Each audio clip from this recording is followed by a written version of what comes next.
Dylan and I met at York University in Toronto in 1993 when I first started there. He had already been there for a couple of years, and we were both in the music program, and we were co-directors of a choir called Weeby Jazzin', the Winters College Killer Chorus.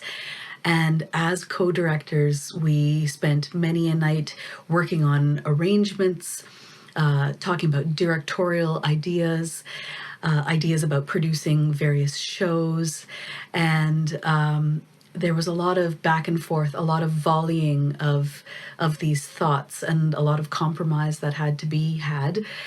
And we just had a really good time developing our friendship and our camaraderie as friends, as colleagues, as artists, as young creative beings together.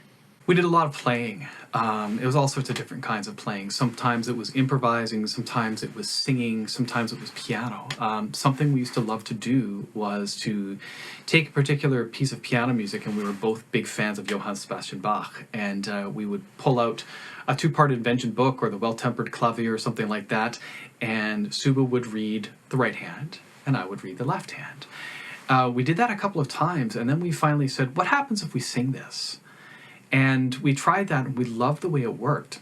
We also had this tradition as directors of this choir where the directors would put on a duo piece. And so we decided to take one of these pieces that we tried sight reading together, both with hands and voices, see what happened if we did it a cappella. We put it together last minute, as was our tradition back in those days.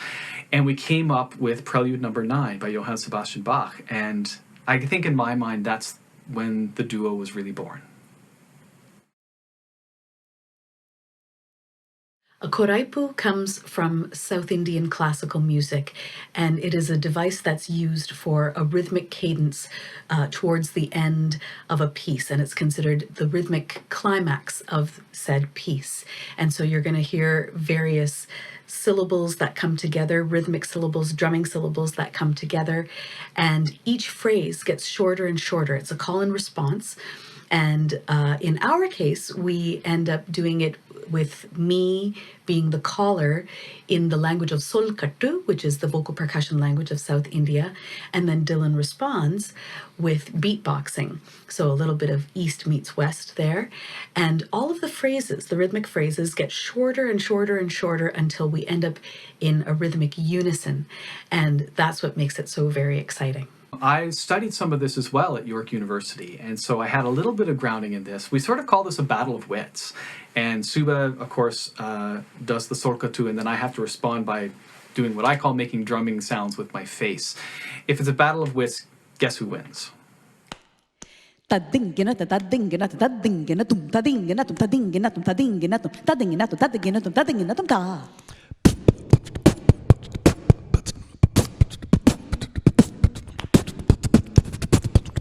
Ta ta ti ti tum tum nam nam ta din ki na tum ta din ki na tum ta din na ta din na ta din na ta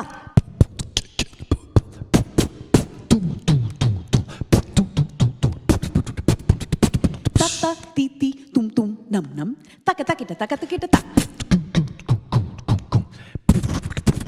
ta ka ta ki ta ta ka ta ki ta ta ta ka ta ki ta ta ka ta ki ta ta ta din na tum Tadingin na tum. Tadingin na tum. Tadingin na tum. Tadingin na tadingin na tadingin na tadingin na tadingin na tadingin na tadingin na tadingin na tadingin na tadingin na tadingin na tadingin na tadingin na tadingin na tadingin na tadingin na ta.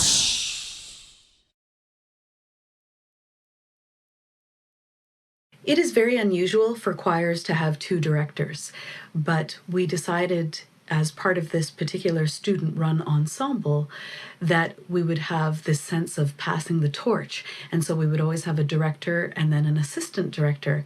But in our case, we decided to become co-directors, to become equals as directors. And there's something really beautiful and really gratifying about sharing that leadership role together.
So, what have we learned in 20 years of marriage?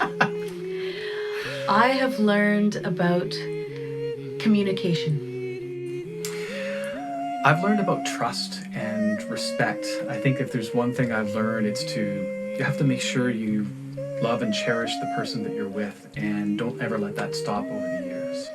And I think with that trust comes a whole lot of honesty. And honesty can be a really ugly thing to reveal, but it's a beautiful thing, and it's so releasing and relieving when you can do that with somebody that you love. Love. Oh my goodness.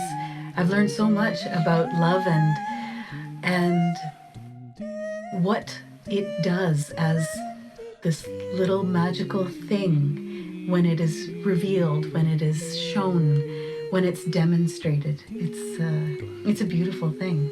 And I think we find that there are layers to love. You think you know love when you're 1 year in. You think you know love when you're 5 years in. You learn a whole bunch of new things 10 years in, 15 years in, and there's just, the layers never stop. The love never stops. Yeah. And 20 years in, and we're still learning new things about each other. We're learning new things about how to be good to each other. Yes. How to live and love together, and can't wait for the next 20. Can't wait for the next 50. Exactly. Yeah. Love, life, laughter, creating music, art of all kinds, and improvising our way through this life. I couldn't ask for anyone better.